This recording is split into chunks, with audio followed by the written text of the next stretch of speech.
Go. Hello friends, my name is Ajumoke Omooba.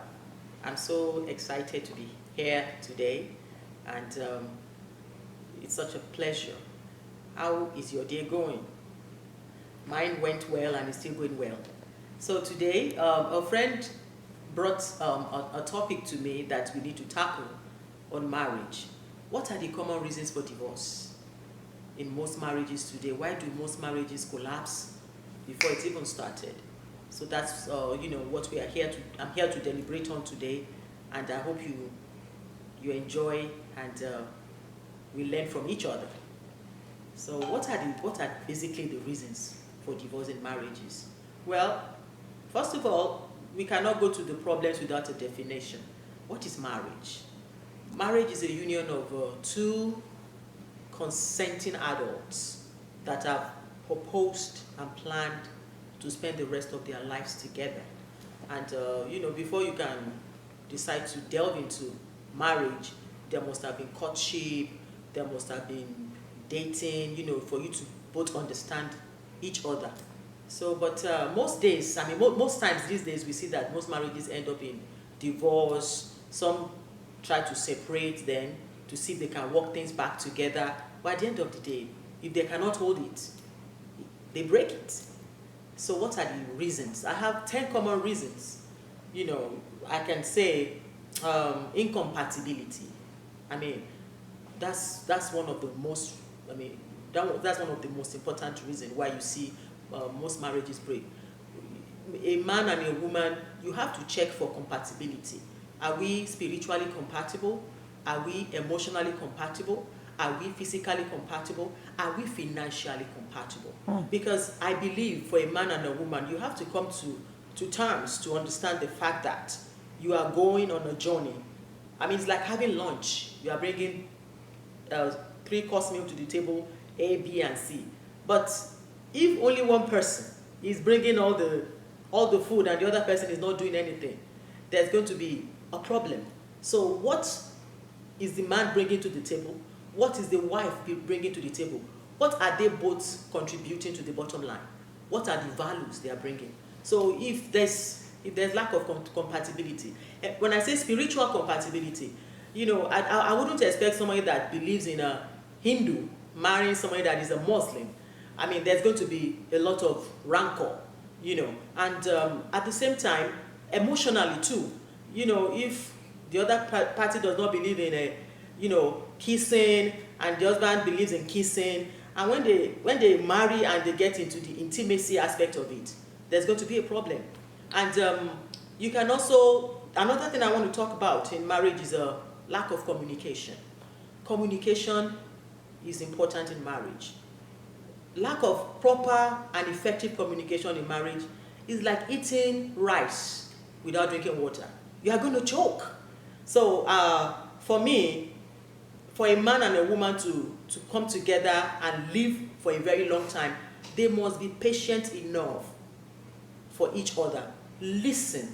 What are the concerns the other party has? What is the concern that you have? You listen.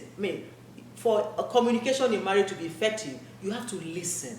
But these days we find out that most couples, there's so much resentment that is built up over time.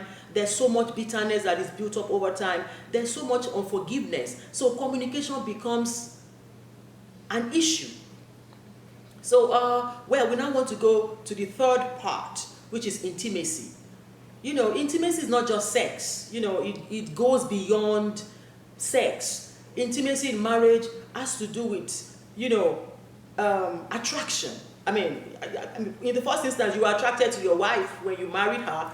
There must have been something that attracted, that propelled, there must be something that enticed you, that made you think that, oh, she's beautiful, she's awesome. So over the years, when you keep growing in marriage, if you lose that, that flavor, that spice, your wife or the husband begins to feel inadequate. So in a marriage setting, intimacy does not only mean sex. When was the last time you even complimented your wife? When was the last time you even invited her on a date? There were some things that you were doing during your courtship days that you did not follow up with, and that died along the way. So that is lack of intimacy. And then in the bedroom also, part B of intimacy, sexually speaking, you can't get there, and if there's no passion, there must be passion. You can't say you want to sleep with somebody or have intimacy with your wife or your husband if there are certain things you need to do. In the bedroom, there are some bedroom intrigues. If you don't do it, or it's boring, or some of my friends will say, oh, that guy is a 2-minute noodle. Sex is not supposed to last forever, but if it's supposed to last for 10 minutes, there are paraphernalias to sex. There are things you need to know, to do. You have to talk when you say you are intimate with your woman or your husband. You talk about it. And then money is another aspect that I see, or another reason that I see that can make a marriage fail. When you come with zero expectation financially, and the guy is a hard worker, he's rich, he has built his career, he has everything going, and you just come without nothing. I mean, there's no balance. There's no balance. So if he's rich, he has goals, he's planning in the next 5 years to build a house. Okay, you, the woman, what are you bringing to the table financially? So if you are coming on a zero level, the marriage is going to crash. Or you are depending solely on the husband to provide for everything from your head to your toe, for the children. In other words, you have to plan for the children yet unborn financially. So money can cause a lot of digression and problems in marriage. And another thing I want to say, let me look at my notes before I said constant argument. You argue too much. There's no man that likes a wife that nags. There are ways you can talk to your husband without nagging. I've seen so many men, they don't want to go home after a day's work. Why? Because they obviously are expecting that when they get home, they're going to a nagging wife. And then there are some husbands that are so irritable. Your wife cannot approach you because you keep yelling and shouting, and that does not help matters. And at the end of the day, if it builds up over time, it turns to resentment. And the two of you can decide you want to go your separate ways. Another problem that I see that I put down here is abuse. Like I said, abuse is not just like when you say somebody you are stupid. Abuse can be emotional abuse.